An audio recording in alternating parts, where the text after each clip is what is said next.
கேட்டுங்களா?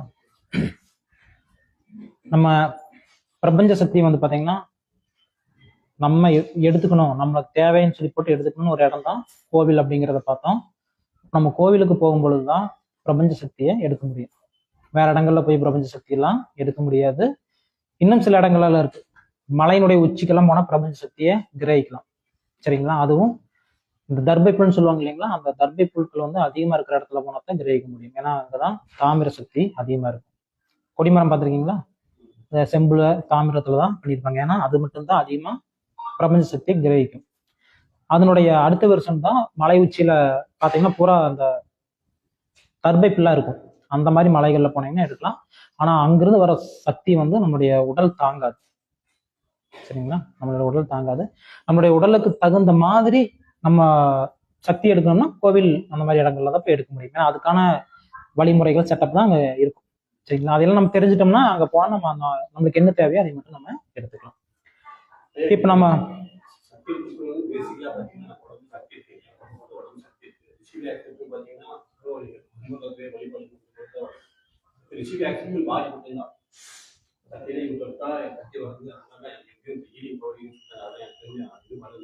சரி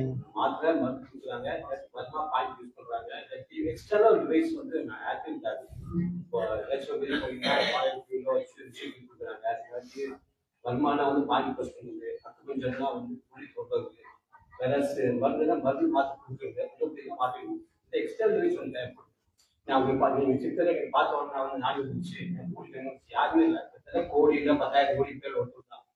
இதெல்லாம் பார்த்த விஷயம் பார்த்த வந்த வரலாறு புரியுது, இது வந்து சரி எல்லாமே பெரிய விஷயம். அதனால விஷயம் வந்து கோயிலுக்கு மட்டும் காலை பொறுப்பு வச்ச விஷயமா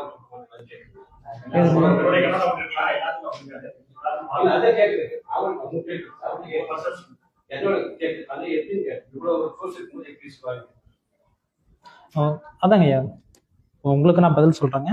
வகுப்பு முடிச்சுட்டு நம்ம எடுத்துக்குவோம். சரிங்களா? ஏன்னா இது வந்து பாத்தீங்கன்னா நம்ம ஒரு டாபிக்ல ரொம்ப தூரம் போய் பேச வேண்டியதா இருக்கும்.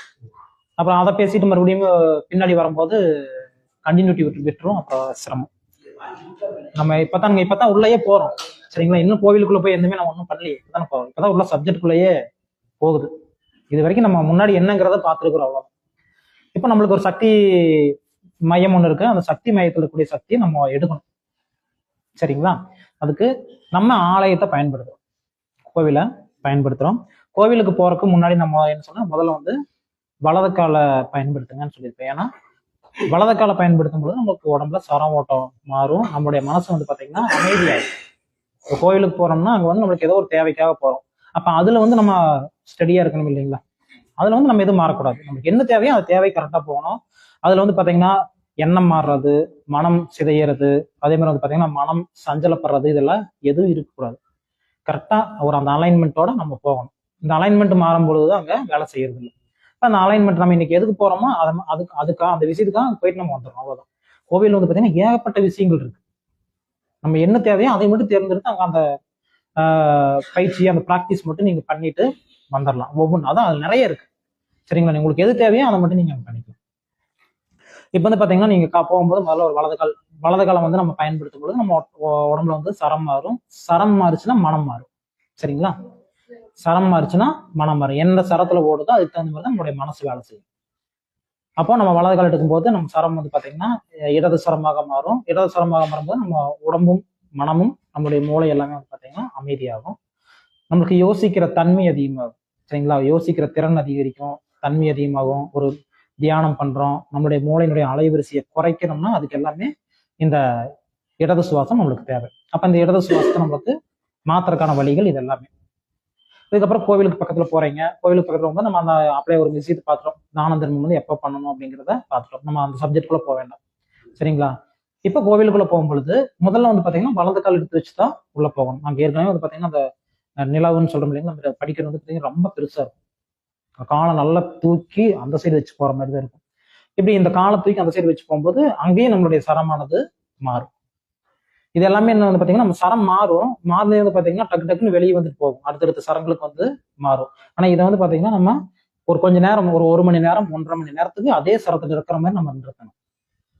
அதுதான் நம்மளுக்கு பலன் கொடுக்கும். உள்ள போனதே சரம் மாறிடுச்சுன்னு வச்சுங்களேன், அந்த அங்க வந்து நம்ம என்னதான் பண்ணாலுமே நம்மளுடைய மனம் வந்து அதுக்கு ஒத்திசைவை ஏற்படுத்தாது. அப்ப அந்த சரத்தை வந்து பாத்தீங்கன்னா ஒரு 1 மணி நேரத்துக்கு வந்து நீடிச்சு நினைக்கிற மாதிரி நம்ம எப்படி வச்சிருக்கலாம் அப்படிங்கிறத பார்க்கலாம். உள்ள போயிட்டோம். உள்ள போனதுக்கு அப்புறம் வந்து பாத்தீங்கன்னா வழக்கம் போல கைகால் எல்லாம் கழுவுறோம் இல்லைங்களா, கைகால் கழுவும் பொழுது கொஞ்சம் தண்ணி எடுத்து உச்சிக்கு விடுவாங்க. சரிங்களா, இது ஒரு சூட்சுமம் தான். உச்சிக்கு விடுறது ஒரு சூட்சுமம் தான். அதை நான் உங்களுக்கு நான் பின்னாடி சொல்றேன் ஏன் உச்சிக்கு விடுறோம் அப்படின்ட்டு. நம்ம கைகால் கழுவிட்டு வந்து பாத்தீங்கன்னா, ஆமாங்க, தயிர் தெளிப்பாங்க, அந்த உச்சிக்கு கொஞ்சம் விடுவாங்க. தெளிக்கிறதா அந்த உச்சியில வந்து பாத்தீங்கன்னா அது ஒரு வேலை செய்யும். சரிங்களா, அது தீர்த்தம் வாங்கினாலும் நம்ம அதை பண்ணுவோம். சரிங்களா, அது நான் தீர்த்தம் வாங்கும்போது நான் அதுதான் சொல்றேன் ஏன் என்ன பண்ணுது அப்படிங்கிறது. இப்ப நம்ம உள்ள போயிட்டோம். உள்ள போனதே வந்து பாத்தீங்கன்னா கோவில வந்து வலம் வரணும். சரிங்களா, வார்த்தை நல்லா புரிஞ்சுக்கணும். வலம் வரணும்னா வலது பக்கமாவும் வரணும், நம்ம உடம்புல வந்து வலதை பயன்படுத்தணும். அப்போ வலதை தொடர்ந்து பயன்படுத்திட்டு இருக்கும்போது என்ன ஆகும்னு பாத்தீங்கன்னா சரம் வந்து இடதுக்கு மாறிடும். அப்போ நம்ம என்ன பண்ணணும், ஒரு கோவில வந்து வலம் பெறும் பொழுது வலது காலுக்கு முக்கியத்துவம் கொடுக்கணும். வலது காலுக்கு அதிகமான அழுத்தம் கொடுக்கறது, வலது காலை வந்து அதிகமா தூக்கி வச்சு பயன்படுத்துறது, இப்படி வலம் வரணும். சரிங்களா, வலது பக்கம் முழு வலது பக்கமும் சுத்தமும் நம்ம உடம்புல கூடிய வலதையை பயன்படுத்திட்டு வரும்பொழுது நம்ம உடம்புல சரத்தை மாத்திக்கும். அப்போ இடது சுவாசம் ஓடும், இடது சரம் ஓடும். இடது சரம் ஓடும் பொழுது வந்து பாத்தீங்கன்னா நம்மளுடைய மனசு வந்து பாத்தீங்கன்னா அமைதியா இருக்கும். இப்போ சரத்தை வந்து மாத்திட்டோம். அதுக்கு அடுத்து வந்து பாத்தீங்கன்னா எத்தனை முறை வலம் வரணும் ஒவ்வொரு உடம்பு பொறுத்து. சரிங்களா, ஒரு சிலருக்கு வந்து பாத்தீங்கன்னா ஒரு 3 முறை சுத்தினதையுமே சரம் தொடர்ந்து மாறிடும். சரம் வந்து மாறாம ஒரு 1 மணி நேரத்துக்கு ஓடும். ஒரு சிலருக்கு வந்து பாத்தீங்கன்னா சரம் வந்து மாத்தி விட்டாலும் மறுபடியும் ஒரு 1/4 மணி நேரத்துக்குள்ளேயே டக்கு டக்குன்னு மாறிட்டு இருக்கும். அவங்கெல்லாம் வந்து பாத்தீங்கன்னா அந்த எண்ணிக்கை வந்து பாத்தீங்கன்னா அதிகப்படுத்திக்கலாம். 3ங்கிறத வந்து ஒரு 9 முறை பண்றது, அதே மாதிரி வந்து பாத்தீங்கன்னா ஒரு 21 முறை சுத்துறது, இந்த மாதிரி அவங்களுடைய எண்ணிக்கையை மாத்தி. இங்க என்னன்னா இங்க சரம் தான் நம்மளுக்கு விஷயம். என்ன சரத்துல இருந்து சக்தி உள்வாங்குறோமோ அந்த சரத்துக்கு தகுந்த மாதிரி நம்மளுடைய உடம்புல வேலை செய்யும்.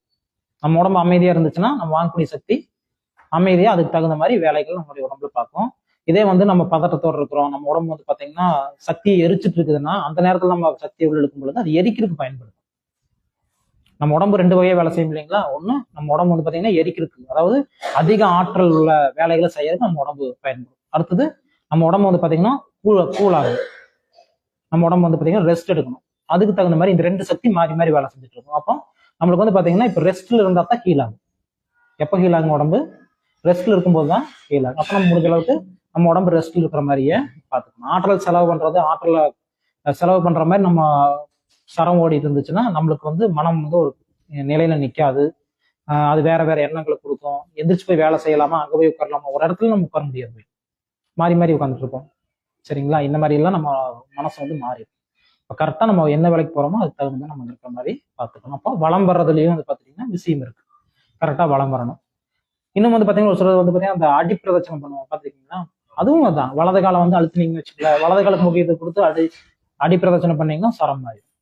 அப்புறம் அந்த சரத்தை மாத்தி நீங்க போய் வேண்டுதல் வைக்கும்போது அந்த வேண்டுதல் பலிக்கும். இந்த மாதிரி பல வகையான விஷயங்கள் வந்து நம்மளுக்கு கொடுத்துருக்காங்க. இதை சரியா பயன்படுத்தும் பொழுது நம்ம அந்த ஈர்ப்பு சக்தி, அங்க என்ன ஈர்ப்பு சக்தி இருக்கோ அந்த ஈர்ப்பு சக்தியை நம்ம பயன்படுத்திக்கலாம். அதுக்கடுத்து வந்து பாத்தீங்கன்னா நம்ம சுத்தி முடிச்சதுக்கு அப்புறம் முதல்ல போய் பார்க்கக்கூடிய இறை உருவம் எதை பார்ப்போம்னா விநாயகரை தானே பார்ப்போம். முதல்ல வந்து பாத்தீங்கன்னா நீங்க ஒவ்வொரு ஆலயத்தையும் நீங்க தனித்தனியா பயன்படுத்தணும். விநாயகர்னா அந்த ஆலயத்தை நீங்க தனியா பயன்படுத்தணும். முருகர்னா அந்த ஆலயத்தை நீங்க தனியா பயன்படுத்தணும். என்ன சாமியை நீங்க வழிபட போறீங்கன்னா அந்த ஆலயத்தை வந்து நீங்க தனியா பயன்படுத்தி பழகணும். ஏன்னா ஒவ்வொன்றும் வந்து பாத்தீங்கன்னா ஒவ்வொரு சக்தியும் நம்மளுக்கு கொடுக்கக்கூடியது. எல்லாத்தையும் ஒரே நேரத்துல பயன்படுத்த முடியாது. இன்னைக்கு போனீங்கன்னா இன்னைக்கு விநாயகரை சம்மந்தப்பட்டதுன்னா அதை மட்டும்தான் இன்னைக்கு உங்களால பயன்படுத்த முடியும். சரிங்களா, அதே மாதிரி முருகர் பார்க்க போறீங்கன்னா அதை மட்டும்தான் உங்களால பயன்படுத்த முடியும். ஏன்னா அதுக்கு தான் நேரம் அங்க சரியா இருக்கும். ஒரே நாள்ல போய் எல்லா சாமியை கும்பிட்டு வர்றதெல்லாம் அது அங்க ஒண்ணுமே நடக்காதாங்க. சரிங்களா, அப்ப முதல்ல போனதே நம்ம விநாயகர் வழிபாடு செய்யலாம். இப்ப விநாயகர் அப்படின்னால வந்து பாத்தீங்கன்னா வி நாயகன், அதாவது வி அப்படிங்கிறது சுத்தம்னு இருக்கும். சரிங்களா, இருக்கிறதுலயே சுத்தம். நாயகன் அப்படின்னா நம்ம தான், இல்லை இறைவனை சொல்லலாம். சரிங்களா, இந்த வி நாயகன் அப்படிங்கிறது நம்மளுடைய உடம்புல எந்த பகுதியில் இருக்குதுங்கிறது முதல்ல நம்மளுக்கு தெரியும். விநாயகருடைய உருவம் பாத்தீங்கன்னா மனித உடலும் யானையினுடைய தலையும் இருக்கும். நல்லா கவனிச்சு பாத்தீங்கன்னா ஏதாவது ஒரு யானையினுடைய தலைய ஒரு மனிதனுடைய உடம்புல ஒட்ட வச்சா விநாயகனுடைய உருவம் நம்மளுக்கு கிடைக்குமா? யோசிச்சு பார்த்திருக்கீங்களா? கிடைக்காது. ஒரு யானை தலை எடுத்துட்டு வந்து மனுஷனுடைய உடம்புல ஒட்டணும்னா தலை எப்படி இருக்குங்க? தலை மேலதான் பார்த்துட்டு இருக்கும். நம்ம பார்க்குற விநாயகருடைய அந்த உருவமே வராது. அப்ப அது வந்து என்ன சூட்சமத்துக்காக வச்சிருக்காங்க அப்படிங்கிறத பார்க்கணும். இது எல்லாமே வந்து பார்த்தீங்கன்னா நம்மளுக்கு நம்மளுடைய உடம்புல சிம்பிள்ஸா வேலை செய்யும். சரிங்களா? சில இப்போ தாந்திரிக குறியீடுகள்னு சொல்றாங்க இல்லையா, அந்த மாதிரி தாந்திரிக குறியீடுகள் அந்த விஷயம் தெரிஞ்சிருச்சுன்னா அது நம்மளுடைய உடம்புல தாந்திரிக குறியீடா நம்மளுடைய ஆள் மனசுல வேலை செய்யும். விஷயம் தெரியலைன்னா அது வேலை செய்யும். அப்ப அந்த விநாயகனுடைய உருவத்தை வந்து நமக்கு பார்க்கும்போது அது என்ன அங்க வேலை செய்யுது அப்படின்னு பாத்தீங்கன்னா, அந்த விநாயகனுடைய தலை வந்து பாத்தீங்கன்னா நம்மளுடைய மூளை இருக்கு இல்லைங்களா, இந்த மூளையினுடைய பின்பகுதி வந்து எடுத்து பாத்தீங்கன்னா விநாயகனுடைய தலை மாதிரியே இருக்கும். பாத்துருக்கீங்களா? மூளையும் ஆமா பின்னாடி மூளை முதுகுத்தண்டு ரெண்டையும் எடுத்து பாத்தீங்கன்னா விநாயகனுடைய தலை மாதிரியே இருக்கும். விநாயகனுடைய அமைப்பு பார்க்க முடியுங்களா? மூஞ்சி விநாயகனுடைய பேஸ் அப்படிங்க யானையினுடைய தலை இருக்கு. அதே மாதிரி இந்த சிறுமூளை பகுதியெல்லாம் இருக்கு இல்லைங்களா, அதெல்லாம் வந்து பாத்தீங்கன்னா விநாயகனுடைய அமைப்புல அந்த அமைப்பு அப்படியே இருக்கிற மாதிரியே இருக்கும். இப்ப அங்க என்ன விஷயங்கள் நடக்குதுன்னா, அந்த மூளை வந்து பாத்தீங்கன்னா நம்மளுடைய முதுகுத்தண்டோட இணைஞ்சிருக்கு. இந்த முதுகுத்தண்டோட வந்து பாத்தீங்கன்னா சக்கரங்கள் இணைஞ்சிருக்கு, சுரப்பிகள் இணைஞ்சிருக்கு. இது எல்லாத்தையும் செயல்பட வைக்கிறது தான் அங்க இருக்கிற டெக்னிக். இதெல்லாம் எப்படி செயல்பட வைக்கிறது?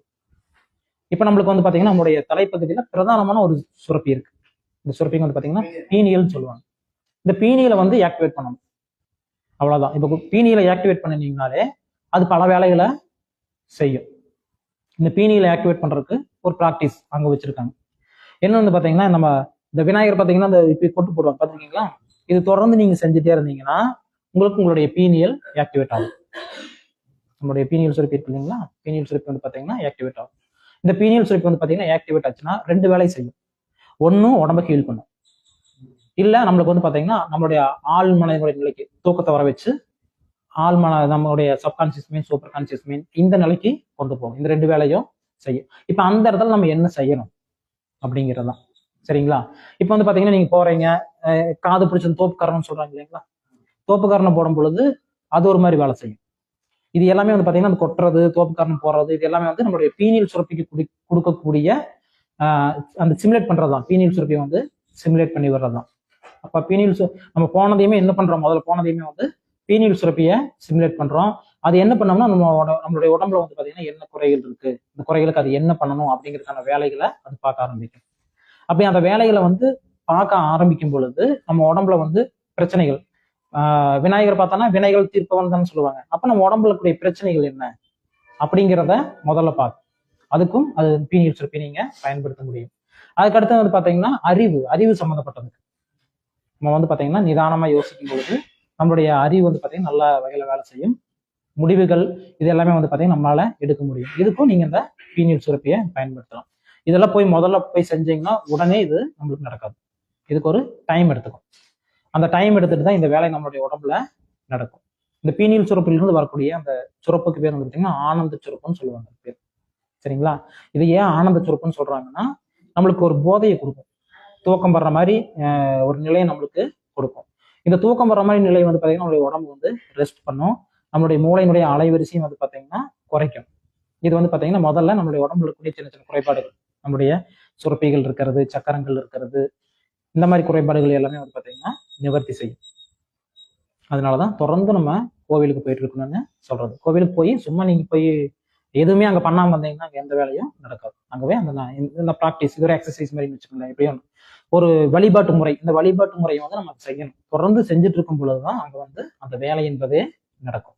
இது வந்து பாத்தீங்கன்னா இந்த விநாயகருக்குங்களா, அதுக்கடுத்து வந்து பாத்தீங்கன்னா விநாயகருக்கு பக்கத்துல 2 சிலைகள் இருக்கும். பாத்துருக்கீங்களா? பாம்பு பின்னிட்டு இருக்கிற மாதிரி இருக்கும், 2 சிலை இருக்கும்.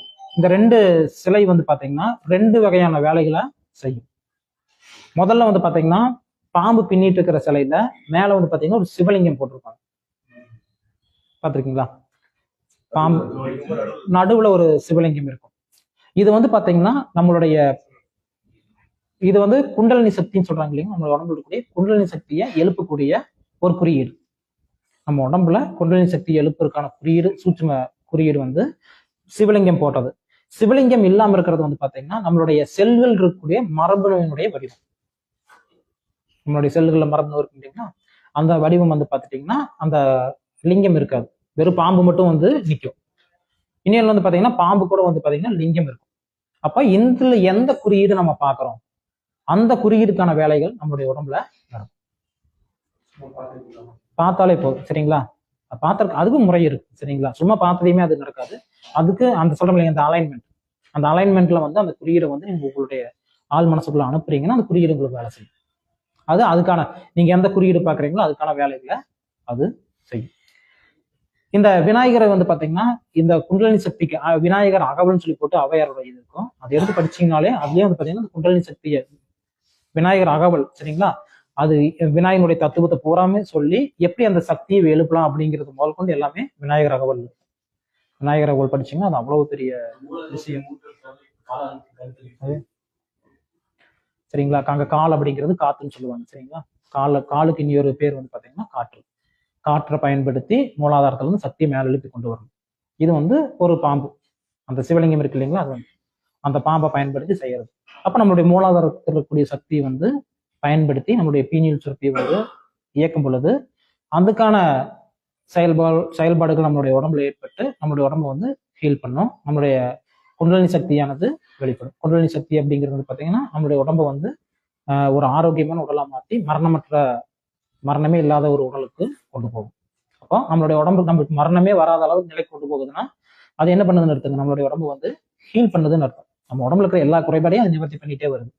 இதுக்கு வந்து பார்த்துட்டீங்கன்னா சின்ன சின்ன பயிற்சிகள் அவங்க செய்யணும்பாங்க. ஆனா நம்ம பயிற்சி வந்து செய்யாட்டியும் அந்த குறியீடு பார்க்கும் பொழுது அங்க இருக்கக்கூடிய குறைபாடுகள் நிவர்த்தியாகும். நம்ம வந்து 100 வயசுக்கு மேல வாழ வேண்டாம், ஆனா அங்க இருக்கிற குறைபாடுகள் நிவர்த்தியான பரவாயில்ல இல்லைங்களா.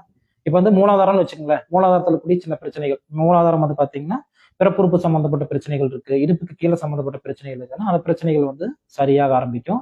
அதுக்கான சக்தி ஓட்டம், அந்த இடத்துக்கான சக்தி ஓட்டம் வந்து நம்மளுடைய உடம்புல இருந்து சக்தி ஓட்டம் கேள்விப்பட்டிருக்கீங்களா, அமிர்த நிலையம்பாங்க, சக்தி ஓட்டம்பாங்க, இதெல்லாம் வந்து பாத்தீங்கன்னா எங்க தேவையோ அங்க வந்து நிறுத்தி கொடுக்கும் நம்மளுடைய உடம்பு. அந்த சக்தி ஓட்டம் வந்து அந்த இடத்த வந்து ரெடி பண்ணி விடும். ஆனா அதுக்கும் வந்து பாத்தீங்கன்னா சிலதெல்லாமே நம்ம உடம்பு வேலை செய்யும், சுவைகளை கேட்கும், அதுக்கான உணவுகள் நம்மளுக்கு பிடிக்க ஆரம்பிக்கும், இந்த மாதிரி எல்லாம் நிறைய நடக்கும். ஆனா இப்போ உங்களுக்கு வந்து பாத்தீங்கன்னா இப்போ இடுப்புக்கு கீழே வந்து ஏதோ பிரச்சனை, அங்க ரெடி ஆகணும், அதுக்கான உணவு வேணும், அதுக்கான சுவை வேணும், இதெல்லாம் வேணும்னு வச்சுக்கோங்களேன், நம்மளை வந்து சாப்பிட சொல்லும். அப்பதான் அங்க அதுக்கான சத்துக்கள் கிடைச்சா அந்த இடம் வந்து சரியாகும். அதுக்கும் வந்து பாத்தீங்கன்னா நம்மளுடைய மனதை வந்து தயார்படுத்தும்.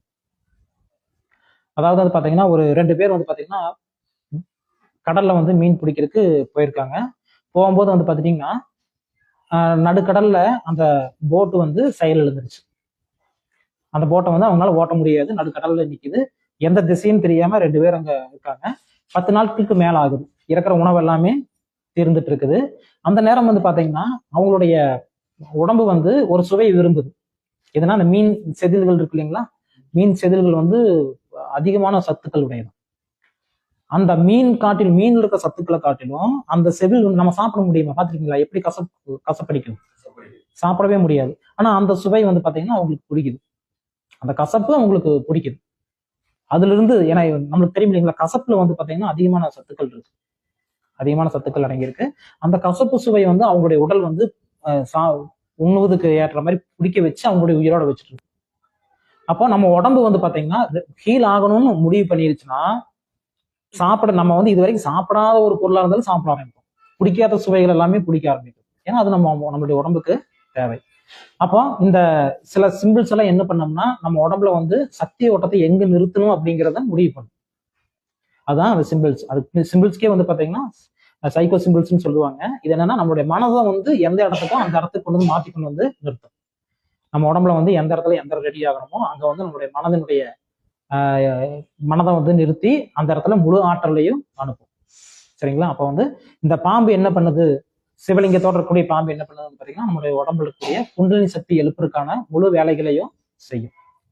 இன்னொன்னு வந்து பாத்தீங்கன்னா மரபணு பார்த்தோம் இல்லைங்களா, இந்த மரபணு வந்து என்ன செய்யும்னா, மரபணு வந்து பாத்தீங்கன்னா அதுக்குள்ள வந்து பாத்தீங்கன்னா குரோமோசோம் இருக்கும் பாத்தீங்களா, எக்ஸ் மாதிரி இருக்கும். இந்த எக்ஸ் மாதிரி இருக்கிற குரோமோசோம்ல மேல வந்து பாத்தீங்கன்னா தொப்பி மாதிரி இவ்வளவு நீளம் ஒட்டிட்டு இருக்கும், பார்த்துருக்கீங்களா யாராவது, இருக்கான்னு தெரியல.